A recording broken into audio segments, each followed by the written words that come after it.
Os desafios do governo passam, claro, numa democracia, pelo posicionamento, pela força da oposição. Por isso, vamos receber aqui no estúdio do Rio de Janeiro o senador Carlos Portinho, do PL do Rio de Janeiro, mesmo partido do ex-presidente Jair Bolsonaro. Senador, muito obrigada mais uma vez por nos atender. Importante termos aqui esses dois olhares de dois senadores da República em lados opostos do campo político, mas não de lados opostos quando os interesses são do Brasil. É isso que a gente espera, né? Trazendo também essa perspectiva diferente de cada um dos partidos. Eu começo perguntando na mesma linha do que fiz com o senador Randolph.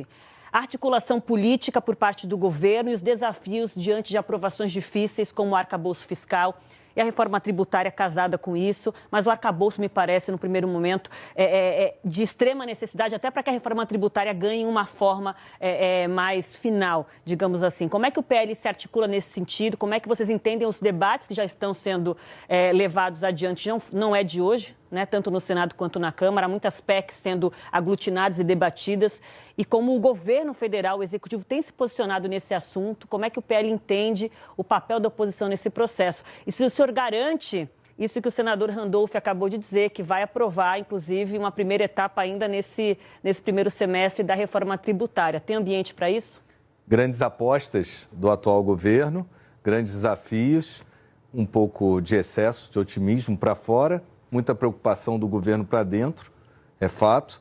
A oposição é uma oposição construtiva, tanto eu quanto o senador Rogério Marinho, o senador Ciro Nogueira, a gente tem colocado, todos nós somos a favor do Brasil, ninguém vai jogar contra o nosso país, mas a gente tem que conter um pouco esse excesso de otimismo, porque não é qualquer proposta. O caso do arcabouço fiscal é uma aposta do governo, o ministro Fernando Haddad esteve conosco no Colégio de Líderes, conversando, colocando a proposta, mas a gente tem que ver primeiro se o governo tem a disciplina de cumprir a própria proposta que o ministro Fernando Haddad apresenta, porque os gestos do governo, até esse momento, não casam, não dialogam com justamente uma proposta que prevê uma regulação das despesas, um controle maior das despesas e, principalmente, um superávit. De onde virá esse superávit? Então, acho que existem ainda muitas dúvidas sobre essa proposta, embora toda a intenção, se for para o bem do país, a gente poder avançar no debate. Aliás, o que o senador Randolph diz é verdadeiro. Já era assim no governo passado, em papéis trocados, mas governo e oposição no Senado sempre buscaram dialogar, né? E com relação à reforma tributária, eu acho que o governo ele perderia uma grande oportunidade se não aproveitasse meio caminho andado do que veio do governo passado e já está no Senado.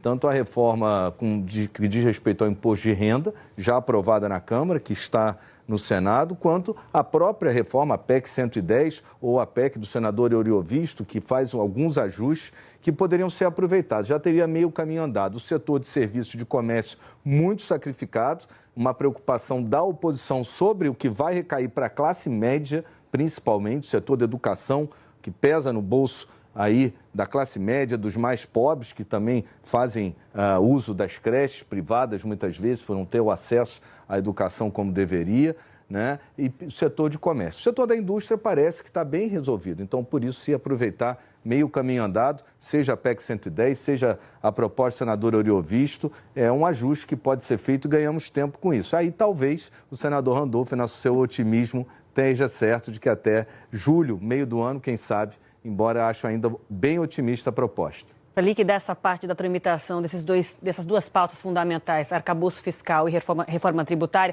quero voltar para o arcabouço fiscal, porque há uma expectativa também do governo, do executivo, de um Congresso disposto a rever os chamados benefícios fiscais para abrir espaço exatamente para uma arrecadação que é fundamental, que já foi calculada ali no projeto do governo para garantir, de fato, as promessas do Fernando Haddad nesse novo pacote fiscal. Há muito lobby nessas áreas, muitos setores que vêm sendo beneficiados por isso há muito tempo.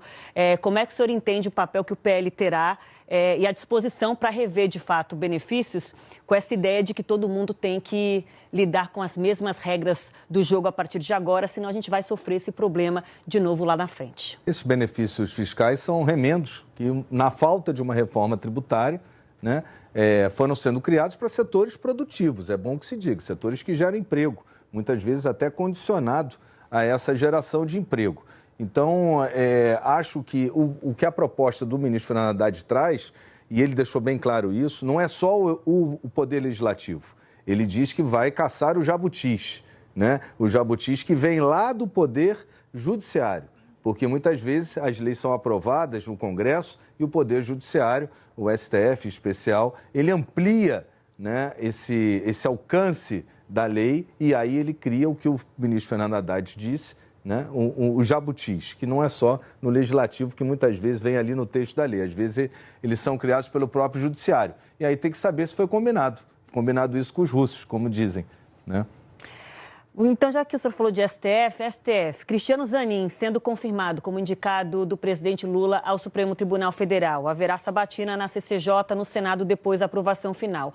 Como é que o PL e a oposição, de modo geral, porque eu sei que vocês conversam bastante entre si, avaliam essa indicação e a possibilidade dessa aprovação desse nome?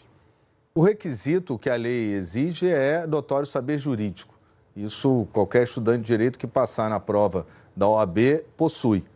Mas o que a gente tem que ter é responsabilidade com o cargo, né? Então, além do notório saber jurídico, tem que ser avaliado se a pessoa está à altura do cargo, que é o cargo maior do Poder Judiciário, né?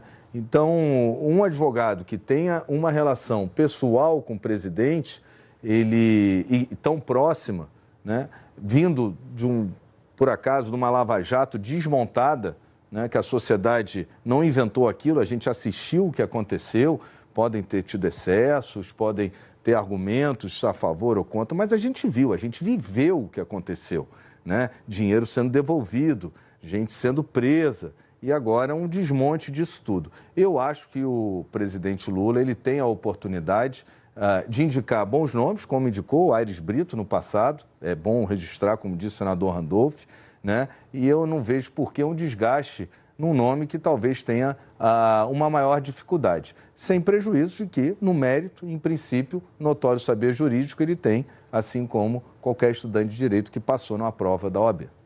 Senadora, para a gente fechar, confiante aqui na oposição responsável que o senhor representa, a avaliação dos 100 anos, dos 100 dias, eu estou em anos aqui, né? Estou no outro tempo, em 100 dias do governo Lula, olhando 100 dias para frente, como é que o senhor entende o que foi colocado aqui em termos de conversas com o Legislativo, que o senhor representa, e o que pode vir de acertos a partir do que foi vivido, inclusive por parte da oposição, né? Aprendizados que ficam nessa oposição que está atuando aí desde fevereiro nessa nova formação do Congresso Nacional.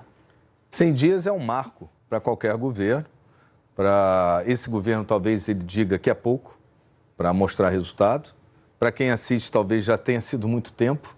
Para quem é oposição, ainda falta muito mais, não 100 anos, mas ainda falta... Nem tanto, né?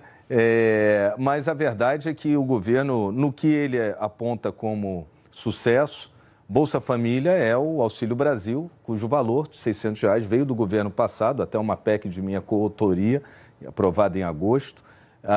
Minha Casa Minha Vida é um belo programa, sempre defendi, fui secretário de habitação aqui da cidade por 2 vezes, o que mais entregou casa, inclusive, dentro do programa Minha Casa Minha Vida, mas vamos falar a verdade, nesses 100 dias o governo Lula ainda entrega casas construídas pelo governo passado, né? É preciso ver se terá orçamento. Aí tem essa questão da disciplina com o arcabouço fiscal, né? Porque é um governo que promete muita entrega e tem que saber se vai ter, dentro do próprio arcabouço que ele oferece, esse espaço de orçamento para poder cumprir com isso. Então, acho que, no momento, ainda está se olhando muito no retrovisor, quando deve-se olhar ainda para o futuro com muitas dúvidas e muitas expectativas. Mas, de concreto, não há nada que o governo possa mostrar nesse momento de consolidado.